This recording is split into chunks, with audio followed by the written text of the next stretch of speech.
entendez une explosion magistrale provenir de la proue du bateau pirate, avec un éclair rouge-orangé dans un grand nuage blanc, et le capitaine hurle des choses au timonier qui commence à faire aller le bateau de droite à gauche et de gauche à droite, de sorte à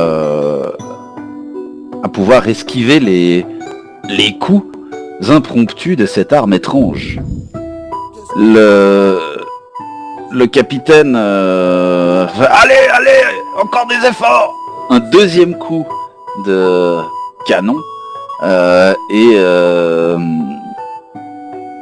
après le sifflement, cette gerbe d'eau magistrale qui surgit à droite, de nouveau à tribord au flanc tribord du bateau, mais beaucoup plus proche que le précédent. Le précédent s'est fait peut-être à une quarantaine de mètres du bateau. Là, les artilleurs ont probablement tiré des enseignements de leur réglage précédent, parce que le second tir arrive à une vingtaine de mètres de la bordée. Effectivement. Gros, on retire des flèches. Ouais, vas-y, flèche.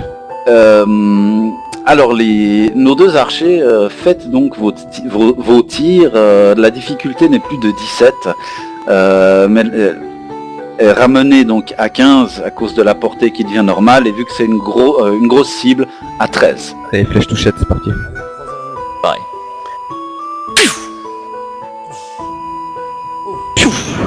Les deux flèches viennent se ficher dans la voilure, et vu que, comme je vous disais, le temps est à la bruine, il y a relativement peu de chances que cela prenne feu.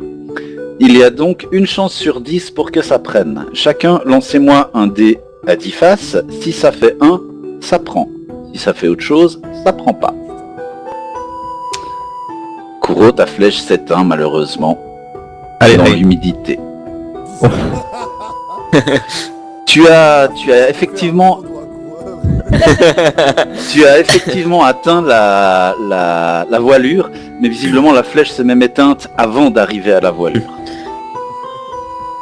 Vous pouvez encore tirer, vous disposez encore de 5 rounds pour lancer des flèches. Vous pouvez, archer, effectuer un tir de plus, le 5e avant la fin. Toujours avec la même difficulté. Yes. Les deux passent, lancez-moi chacun un des 10 pour voir si ça prend. Ah Allez. Vos flèches ne prennent pas. Faites-moi un 4e lancer avant la fin. Une fois de plus, les deux flèches magistralement volent en direction de la voilure ennemie, et vous voyez que les membres de l'équipage sont galvanisés par le fait que vous tentiez de défendre leur bateau, et une lueur d'espoir illumine leurs yeux à chaque fois que les flèches s'abattent sur la voilure. Lancez-moi les D10 fatidiques. Et cette lueur d'espoir, une fois de plus, est trahie par l'humidité. Faites-moi l'antépénultième volée. Tu me dis quand je peux avant lancer. l'avant-dernière. Oui. D'accord. Écoute, je vais arrêter de viser la voile, je vais viser directement sur le bateau. Allez, je vais essayer de toucher quelqu'un sur le bateau, quoi, dans le tas, n'importe qui en fait. Ou les canonniers justement, enfin les tubiers. Les tubiers. Alors, tu peux viser les tubiers avec ce coup-ci, tu repasses de nouveau à 17 de difficulté. Moi je continue la voile. Hein. Ok, alors, Kuro, fais-moi ton jet pour la voile. Oh il est beau. Oh il est beau. Oui. Oh et puis si j'ai pas quelque chose avec ça. Alors, là, au moment où tu veux lâcher ta flèche, tu sens quand ta flèche part, tu as l'impression qu'elle se nimbe d'électricité. tu ne comprends pas. C'est comme si la foudre était partie inhérente de la flèche.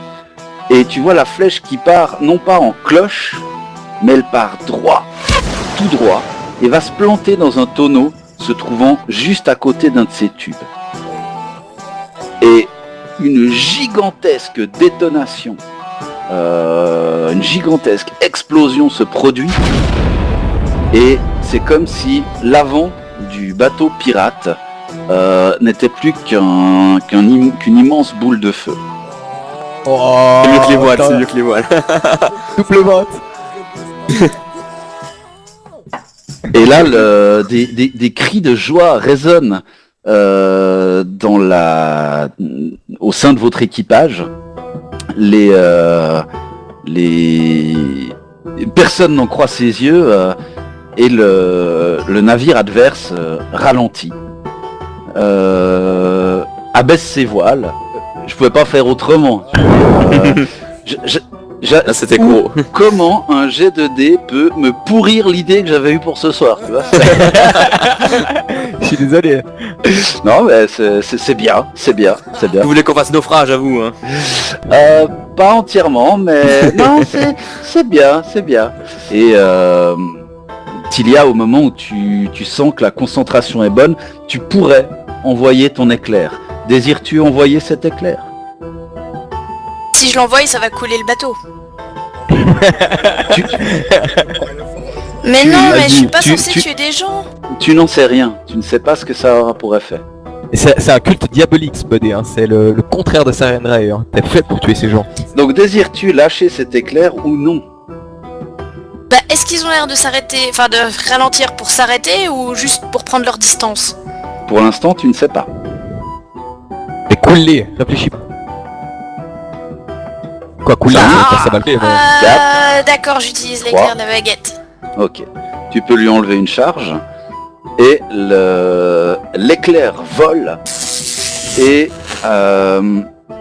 une créature semble avoir pris son envol depuis le pont du bateau. Et est frappée par l'éclair en venant. Non. J'ai pas dit... Ouais. J'ai dit une créature. La dite créature semblait porter de grandes ailes sombres de couleur peau qui semblait faite de fumée. Son corps rouge obscur se tord sous les effets de la décharge, mais continue à voler en direction du navire. Que faites-vous? On allume. Flèche. Ouais, flèche.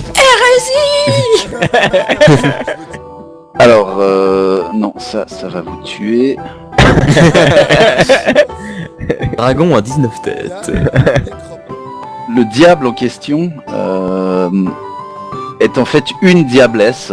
Les couleurs ne correspondent pas parce que tous les diables et toutes les diablesses n'ont pas la même couleur. Mais l'Erini que vous voyez ressemble à ceci. Je vous laisse avoir peur le temps que j'aille chercher de l'eau. Alors, ce machin, cet Erini, donc, vole à une vitesse de 50 pieds par tour. 20 cases, quoi, en gros. Ah, ça va vite. Alors là, elle se rapproche à tire d'aile du navire. Et vous l'entendez pousser un cri en brandissant une épée longue gigantesque. Et vous voyez qu'elle a dans le dos un arc composite enflammé. Alors, si tu le permets, je vais juste passer en invisible. Ok, pas de problème. Alors, bah voilà, on va faire le premier round, donc. Donc, Kuro passe en invisible. Rain, que fais-tu? Je fléchis sa race. Ok, tu peux tenter ton attaque dans le combat tracteur. Non, elle est pas encore à 9 mètres. Hein. Non. J'y vais avec une flèche saignante. Ouh, à 19 ça loupe. Ouais. C'est pas cool. Ok, Tilia, que fais-tu? J'aimerais me concentrer pour utiliser cette satanée baguette. Ok. Tu peux faire ton, enfin pas ton jet de concentration, mais ton jet de Use Magic Device. Ah oui. Ok. Tu as l'Erini en plein dans ta ligne de mire. Lance les dommages. Ah. Voilà, ça c'est ce que j'appelle des dommages. Merci. T'es trop gentil Fred quand même là, t'es beaucoup trop gentil. Moi aussi. Non, et pour une fois qu'elle arrive à l'utiliser, cette baguette, je vais pas lui laisser faire le minimum plus 2 quand même. Hein. Par contre, t'as vu, partially resisted, hein, putain. Ouais. Elle résiste à la magie, cette salope. L'Erini arrive au contact du bateau, elle n'est pas encore au contact avec vous. Elle est sur le château arrière et de son épée longue, de son épée longue vrombissante, elle scie littéralement en deux marins dont les restes vont bien vite nourrir les poissons en dessous d'elle. Deux marins à côté d'elle, effrayés, tentent de la frapper. L'un d'une de ces piques dont on se sert pour accrocher un bateau. Vous voyez comment c'est? Il y a une pique avec une espèce d'autre pique crochue au bout. Ouais. Ils essayent un essaye de la frapper avec ça, il échoue. L'autre essaye de la frapper justement avec un axe de cabestan et échoue aussi. Kuro, que fais-tu? Alors, est-ce que je peux m'approcher au contact d'elle? Oublie pas que je suis invisible. Hein. On va dire que oui. Alors, je vais aller au contact et puis je vais balancer une décharge électrique en attaque sournoise. Ok, fais-moi ton jet de concentration. J'ai pas besoin en fait, c'est un jet de toucher en fait.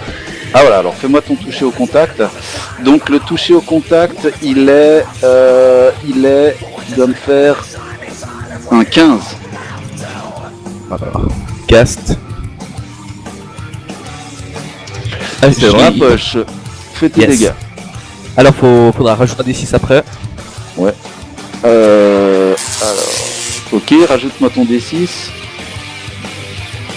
Là, elle pousse un cri, se retourne dans ta direction, et tu vois qu'elle a armé son épée pour porter un coup,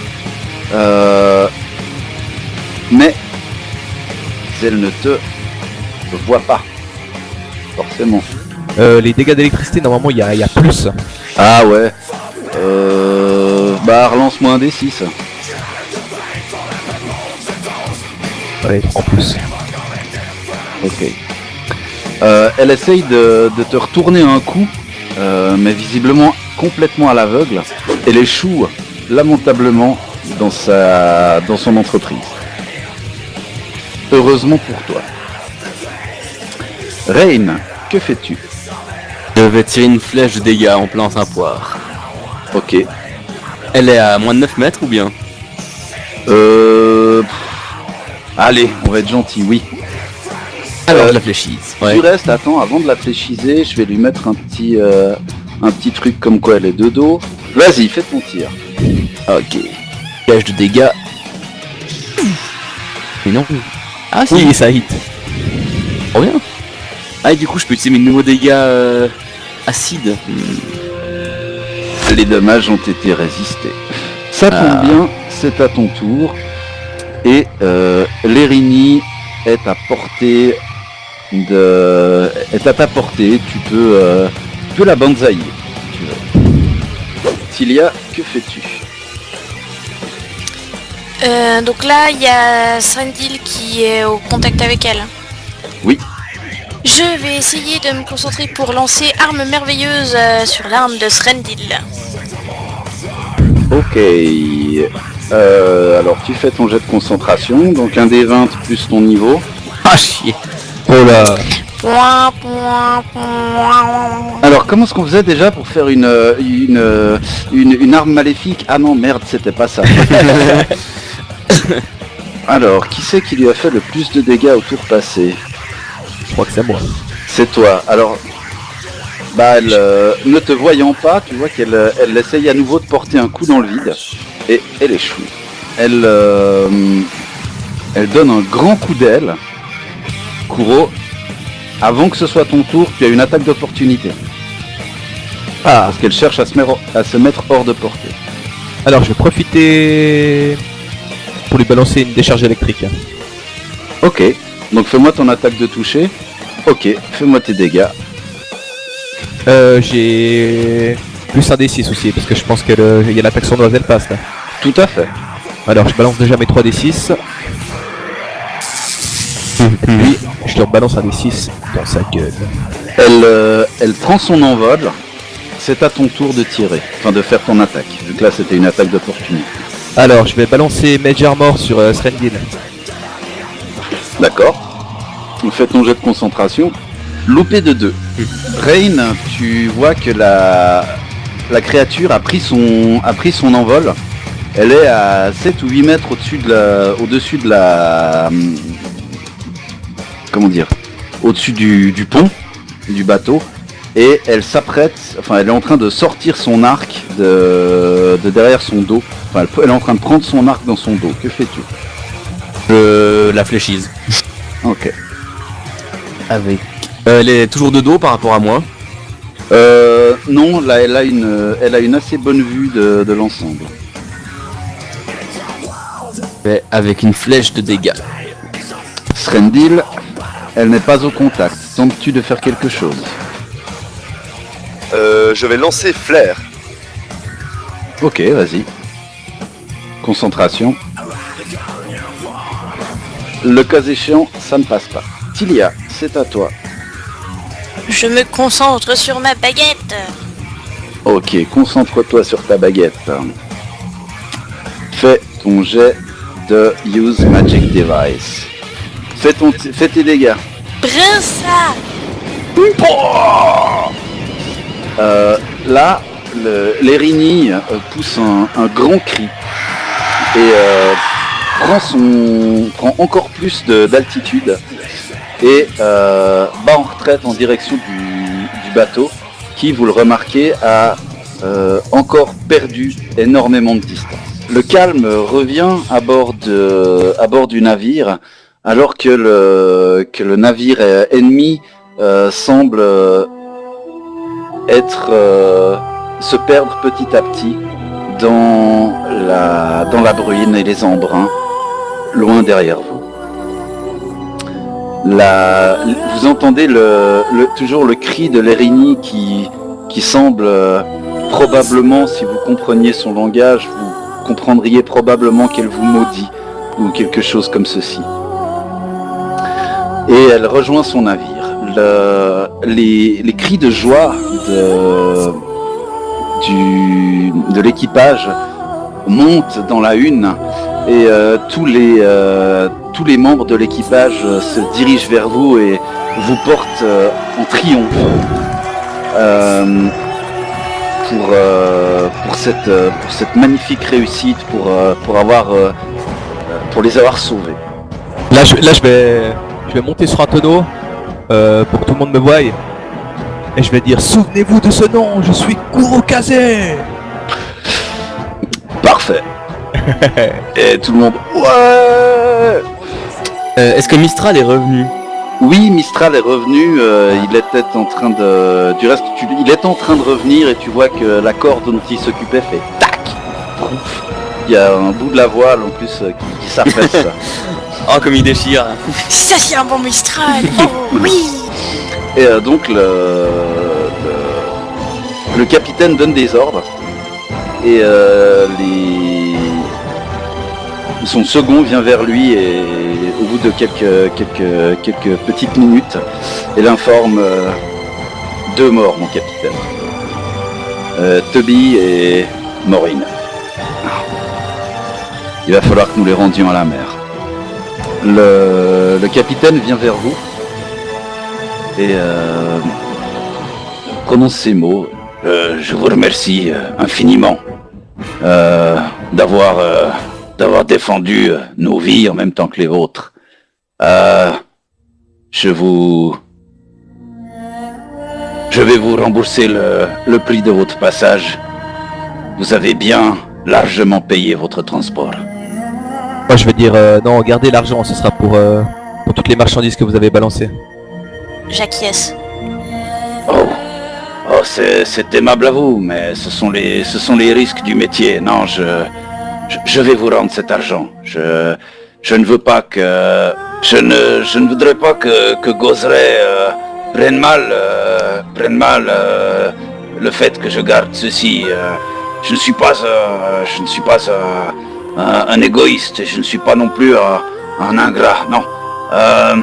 Vous avez protégé tout un équipage. Le dieu de la mer et son trident vous bénissent, mais je me dois de vous remercier comme il se doit.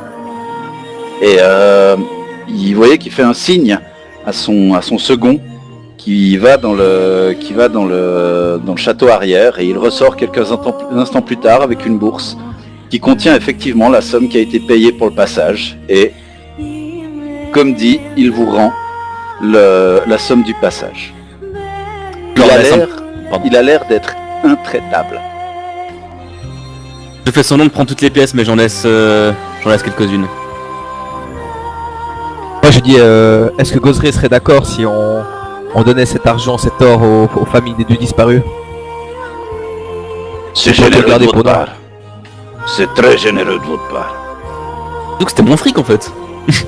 Ah oui, j'ai compris. Je viens de me rappeler que c'est moi qui avais offert le truc. J'avais oublié. J'offre ton fric, désolé. Non, pas de problème. On le fait avec plaisir. Ce serait très généreux de votre part. Et je crois qu'effectivement ça pourrait être d'une grande aide à leur famille. Mais je ne comprends pas. Qu'est-ce que des corsaires chélaxiens pouvaient bien nous vouloir? Je ne comprends pas. Et là, on avait déjà affronté par le passé, en mer. Non. Oh, enfin, dans ma jeunesse, oui, mais pas dernièrement. Le Chéliax n'est pas en guerre contre les marchands. Du reste, bon, le Chéliax a assez de problèmes de politique interne en ce moment pour se soucier d'autre chose. Je me demande bien ce qui les a poussés. Moi je vais m'adresser au capitaine. Me permettez-vous d'adresser une prière à Saren Rae pour les deux disparus? Je vous en saurai gré. Et si vous pouviez le faire lors de la cérémonie d'adieu que nous ferons tout à l'heure. Bien entendu. Avec joie. Et oui, on se comprend. On se comprend. Et vous remarquez que les camarades des deux infortunés les ont pris, ont pris leur corps et ont commencé à les emmitoufler dans ce qui a l'air d'être leur hamac. Et on est en train de coudre le hamac. Et certains de leurs frères de bord mettent des petits objets dans le hamac qui peut-être leur appartenaient ou qui appartenaient aux défunts ou que sais-je. Et le capitaine s'approche et c'est lui qui coud les derniers points en passant l'aiguille à travers le nez des deux cadavres. Et il finit de refermer les deux... il finit de refermer de la sorte les deux cocons mortuaires, pourrait-on dire. L'équipage, d'autres membres d'équipage ont alors apporté une planche qu'on met sur le côté. Sur le côté du bastingage, au niveau du pont. Et le capitaine, le second du capitaine, donne des coups sur un triangle métallique et l'équipage se rassemble, l'air morose et triste, autour de la dépouille de ses deux camarades. Le capitaine te fait signe, Tilia, de t'approcher de lui, et il commence à proclamer les mots rituels. Gozeret, dieu de la nature, de la mer et du temps, nous remettons à toi la dépouille mortelle de nos 2 frères de bord. Veuille les accepter en ton sein et qu'ils soient rendus au jour où ils devront l'être. Et là, il te fait signe, Tilia. Donc je vais m'avancer et puis commencer par...